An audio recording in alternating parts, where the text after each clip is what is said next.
ये जो एरिया आप देख रहे हैं ये एरिया है बलिराजगढ़ का। मधुबनी से 40 किलोमीटर दूर, बाबूबड़ी से 6 से 7 किलोमीटर की दूरी पर जो है ये बलिराजगढ़ है। बलिराजगढ़ के ठीक बीचों बीच जो है एक पोखरा है, जो ऐतिहासिक पोखरा अभी भी जो है सो जीवित है। और इस जगह पर जो है स्नानागार भी बनाया गया था, लेकिन वो तमाम चीजें जो है सो अब धूमिल होता जा रहा है। देख सकते हैं चारों तरफ से जो टीला अभी आपको दिखाई दे रहा है, जमीन तल से लगभग 15 से 16 फीट ऊंचाई पर है। और ये टीला हमारे संस्कृति का, इतिहास का, हमारे जो मिथिला कल्चर का जो है ये जीता जागता उदाहरण है। आप देख सकते हैं चारों तरफ से बिहार सरकार द्वारा इसको घेरा गया है। पोखरा के उत्तरबारी साइड में आप देख सकते हैं एक दुर्गा मंदिर है जो बहुत ही जीर्ण शीर्ण अवस्था में है। वहीं आप देख सकते हैं जगह जगह पर पेड़ पौधे उगे हुए हैं, लेकिन उतना काफी नहीं है। कहाँ घर है बाबू? राजावलीगढ़। अच्छा लग रहा है यहाँ पे आने में? हाँ, अच्छा लग रहा है। खेलने कूदने आते हो ना? हाँ, आते हैं। कहाँ घर है? रमनीपट्टी घर है। रमनीपट्टी। यहाँ से कितना दूर है? 1 किलोमीटर होगा लगभग। आप कहाँ से हैं? रमनीपट्टी से। सब रमनीपट्टी से हैं। आप भी वहीं से हैं? बलिराजगढ़ से। बलिराजगढ़ से हैं आप? बलिराजगढ़। बलिराजगढ़ का इतिहास जो है सो हमारे ऐतिहासिक पुस्तकों में आना चाहिए कि नहीं? बिल्कुल आना चाहिए। आना चाहिए ना? बिल्कुल। इसकी खुदाई हो, इसके संदर्भ में हमारा जो संस्कृति जुड़ा हुआ है मिथिला से, उसकी जो उनके बारे में जो है लोगों को जानकारी हो।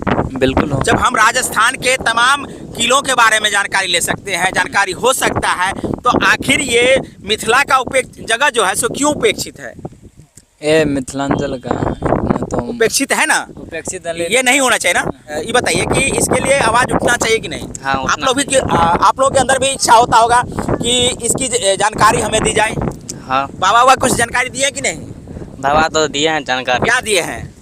जानकारी दिया, यहाँ पे बहुत लोग आते हैं, इसके अलावा कुछ नहीं दिया। मतलब इसके अलावा कुछ नहीं है। आपको कुछ जानकारी है? हाँ है जानकारी, मतलब पूर्वजों से जानकारी थोड़ा मिला है। जो यहाँ पे राजा उर्वा किला रहा हुआ है, लेकिन हालांकि वहाँ पे कोई इतिहास हम नहीं पढ़े हैं। यहाँ ऐतिहासिक कोई नहीं देखे, लेकिन उन्हें रहना चाहिए यहाँ पर। यहाँ जितना भी जगह है, यहाँ का एक एक कतरा जो है मिथिला के इतिहास से जुड़ा हुआ है। तो इसके संदर्भ में जो है सो सरकार जानकारी बच्चों को दे, ताकि हमारे मिथिला की संस्कृति की जानकारी जो है सो बच्चों को हो। जरूर होना चाहिए, जरूर होना चाहिए। जब आप लोग का इच्छा होता होगा ना कि बहुत अंदर आखिर बलिराजगढ़ आखिर है क्या? बस इतना जानते हैं कि यहाँ आ रहे हैं। यहाँ आ रहे हैं, थोड़ा मूड फ्रेश करने आ रहे हैं, लेकिन यहाँ का जानकारी बहुत होना चाहिए। जब देखते हैं यहाँ पे जगह नहीं है, स्थान नहीं है, वहाँ पे आप बहुत कुछ बना रहे हैं, फैक्ट्री बना रहे हैं, कुछ बना रहे हैं, स्टेडियम बना रहे हैं, लेकिन यहाँ पे जितना 360 बीघा का जगह है खाली पड़ा हुआ है, यहाँ पे कुछ धार्मिक स्थल ही बना दीजिए, यहाँ पे कुछ स्टेडियम ही बना दीजिए, फैक्ट्री ही बना दीजिए। यहाँ के आसपास के लोगों को रोजगार मिलेगा।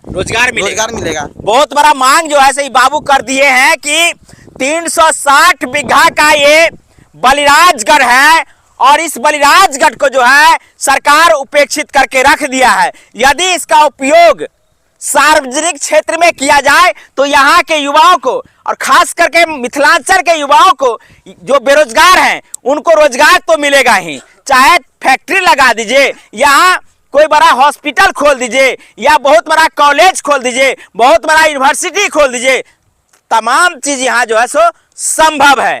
तो मिथिलांचल का जो ये उपेक्षित जगह है, इसके लिए सरकार से यहाँ के युवा, यहाँ के किसान, यहाँ के लोग मांग करते हैं, लेकिन नेताओं को जो है सो इस पे नजर नहीं है। जिस दिन यहाँ के लोग आवाज उठाना शुरू कर देंगे ना, तो उस दिन से बलिराजगढ़ का जो है सो कायाकल्प हो जाएगा। नेता का जो है सो गट्टा पकड़ लेगा और कहेगा हम तब तक आपको वोट नहीं देंगे जब तक कि बलिराजगढ़ का जो है सो ऐतिहासिक साक्ष्य जुटाइए।